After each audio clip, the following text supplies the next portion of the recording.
16-point lead. Bird. Kareem fighting, and a foul called against Kareem, apparently.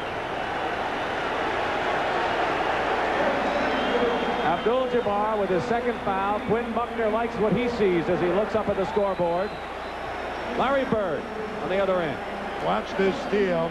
Dennis Johnson comes inside. Worthy kind of mishandles it, and as DJ knocks it away, that's picked up by McHale. DJ quick to double, and it was only because Worthy mishandled the ball. Usually he's up and away before anybody can double him.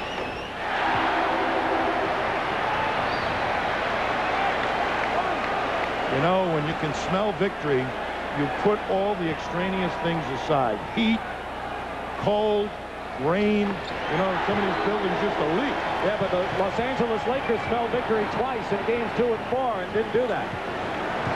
Yes, I think they have, and they blew 2 golden opportunities. Kareem out to Cooper, going for 3 points. He's hit 2 of them so far. That one wasn't close, and it's Boston ball. 4 minutes and 13 seconds, and a very solemn Pat Riley looking on. Casey Jones very quietly. His team won 62 games, and a lot of people wrote the Boston Celtics off when they were down 2 games to 1, but they didn't. The basket by Bird is good, and there's a foul.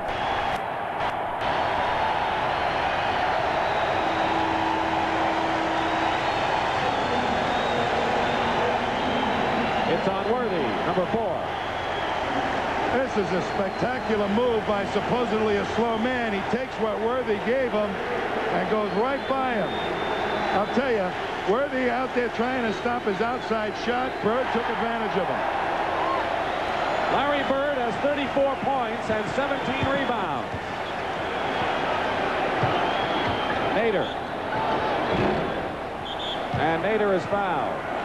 The Boston Celtics, as you see, Larry Spriggs come into the ball game. Spriggs, who got to play in game 3 in the 33-point rout, is into the ball game, but the Laker bench tells the whole story. The Boston Celtics went into their familiar shell, Tommy Heinsohn, when they were down 2-1. They pointed the finger at everyone and said, it's us against the world. You know what they do, Dick? They really don't point the finger at everybody. They point the finger at themselves. And they say, what am I doing or not doing to help win, or am I causing the losses? That's kind of an unusual atmosphere. But when they close the doors, they make everybody in the world enemies, and they certainly did it. The press was mad at them out there in L.A., but nobody would talk to them. Nader with the free throws, under 4 minutes to play, and it's a style used by Red Auerbach and the Boston Celtics, who have won 14 world championships, more than any other team.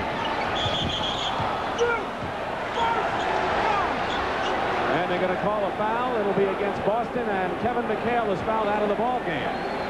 So Kevin McHale has fouled out of the ball game, having scored 19 points and gets a hand.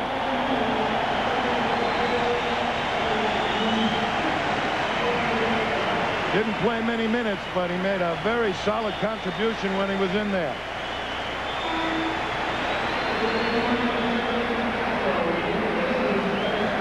.36 remain. It's 114 to 95. 19-point lead. Celtics winning going away here. Nader misses the hook, and Maxwell has it.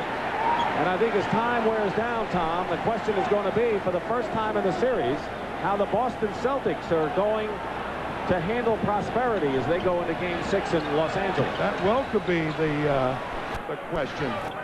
But what I really think is in that Game 4, they found a way to untrack the inside people of this game. And Pat Riley didn't answer it, to tell you the truth. Maxwell with the offensive foul, number 5 on Maxwell.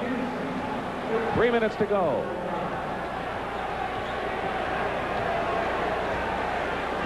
It might have been more than that, Tom.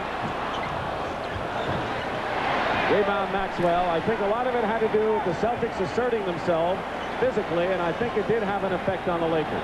Well, they were gang rebounding the Celtics 5-on-3, and with that new Casey Jones strategy, it pitted the 3 Celtics against 3 Lakers, and they got the bigger bodies, the Celtics. Dennis Johnson. Parrish gets it out. New clock.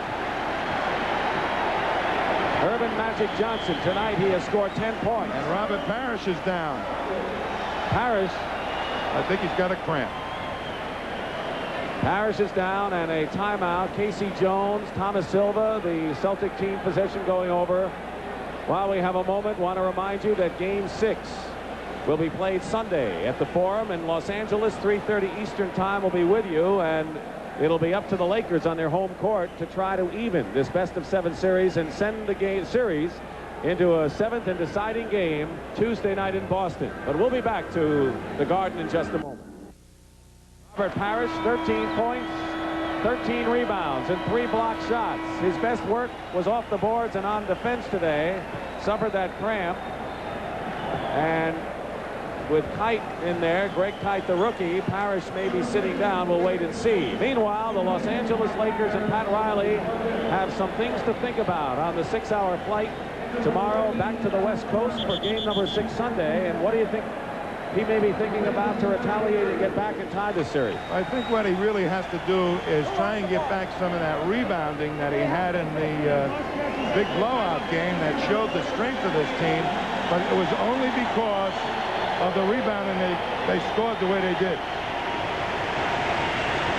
Dennis Johnson scored 22 points, the same amount he scored in game number 4.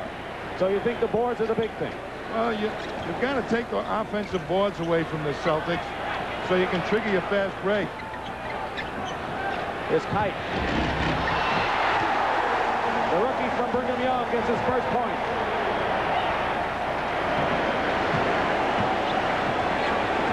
Two minutes to go. 116-95. Byron Scott hits the jump shot. But the Celtics had dominated the offensive board throughout the series. Until that third game in the blowout. And the Lakers played perfect blockout defense on the boards. And the Magic came in, and so did Worthy. And that's what got that fast break going. Larry Spriggs fouls M.L. Carr. Before the shot, no basket. Kareem Abdul-Jabbar, 19 points. So for the first time in this World Championship Series, the Celtics have decisively outplayed the Lakers as Cedric Maxwell leaves the game and exchanges high fives with Kevin McHale. Maxwell in the locker room before this series started, Dick, wrote on the blackboard, "Well, boys, it's $45,000. I need a car, I need a trip, and I need a boat." You ought to get all of those things. Celtics have out-rebounded the Lakers 50-33.